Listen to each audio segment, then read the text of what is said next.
প্রত্যেক দিনের মতো আজ উঠে গেছিলাম 5:30টায় মর্নিং ওয়াকে যাওয়ার জন্য। Let's go. শীতের ভোরবেলায় সূর্যোদয় দেখতে কিন্তু বেশ ভালো লাগে। এই দেখো আমাদের পাড়ার কৃষ্ণ পুজোর প্যান্ডেল, ঠাকুরই দেখা গেল না, বন্ধ। প্রায় কথা বলতে বলতে পৌঁছেই গেছিলাম।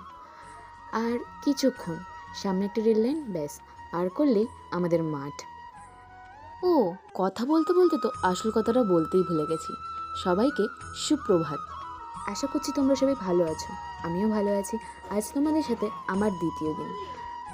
মনে একটা দৃঢ় আশা নিয়ে আবারও এসেছি তোমাদের কাছে আমার নতুন দিনের শুরুটা শেয়ার করতে।